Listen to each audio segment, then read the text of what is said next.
আসসালামু আলাইকুম দর্শক, শুভেচ্ছা, স্বাগতম। আন্তর্জাতিক একটা খবর আর কি, ভারত আর আমেরিকার ব্যাপারে। ভারতকে অসহযোগী দেশ ঘোষণা করল যুক্তরাষ্ট্র।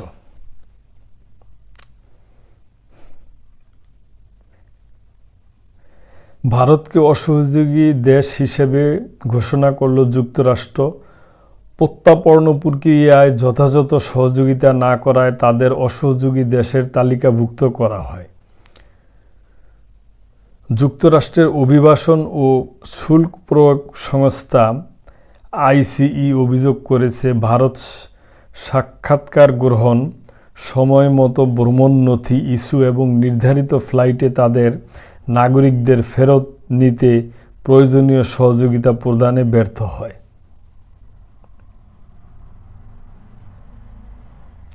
উল্লেখ্য, যুক্তরাষ্ট্রের অসহযোগী দেশের তালিকায় আরও আছে Bhutan, Cuba, Iran, Pakistan, Russia ও ভেনেজুয়েলা। এই তালিকায় সর্বশেষ সংযোজন ভারত।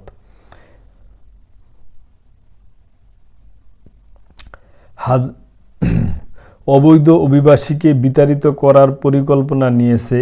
এর মধ্যে 18,000 অভিবাসী ভারতের নাগরিক।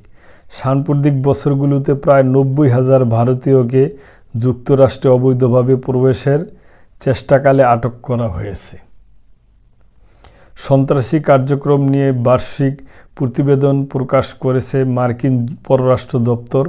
গত বৃহস্পতিবার প্রকাশিত এই প্রতিবেদনে বলা হয়, 2023 সালে বাংলাদেশ আন্তর্জাতিক সন্ত্রাসী হামলার কোনো ঘটনা ঘটেনি। তবে আওয়ামী লীগ সরকার প্রায়ই রাজনৈতিক বিরোধীদের কার্যক্রমকে সন্ত্রাসবাদের সঙ্গে মিলিয়ে প্রচার করছে। এছাড়া প্রতিবেদনে উল্লেখ করা হয়, বাংলাদেশের বিভিন্ন নিরাপত্তা বাহিনীর একটা অংশের বিরুদ্ধে বিচার বহির্ভূত হত্যাকাণ্ড এবং মানবাধিকার লঙ্ঘনের অভিযোগ আছে। এতে আরও বলা হয়, বাংলাদেশের আইনশৃঙ্খলা রক্ষাকারী বাহিনী অবশ্য জঙ্গিদের, বিশেষ করে আনসারুল্লাহ বাংলা টিম এবং 90 জেএমবির বিরুদ্ধে কঠোর অবস্থান ছিল। প্রতিবেদনে বলা হয়, 2023 সালে পার্বত্য চট্টগ্রাম অঞ্চলের সশস্ত্র গোষ্ঠী কুকি চীন ন্যাশনাল ফ্রন্টের হামলায় 3 সেনা নিহত হন। অন্যদিকে বাংলাদেশে অনলাইনে উগ্রবাদ উদ্বেগের বিষয় বলেও উল্লেখ করা হয়। ডিসেম্বরে নিষিদ্ধ গোষ্ঠী হিজবুত তাহরিরের 2 নেতাকে গ্রেপ্তার করা হয়।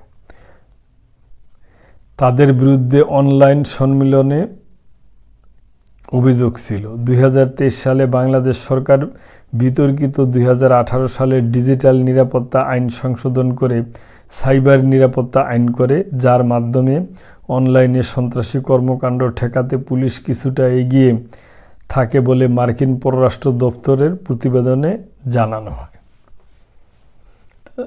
তো দর্শক, এটা ইউএসের আমেরিকার একটা খবর। অন্যান্য কয়েকটা দেশও আছে এই আমেরিকায় এই ব্যাপারে অসহযোগিতা করে। তো এখন ভারতও নতুন করে যুক্ত হলো, ওই ব্যাপারটাই আর কি এরা খবরে তুলে ধরছে। তো দর্শক, আপনাদের সাথে শেয়ার করলাম। তো আজকে এই পর্যন্তই।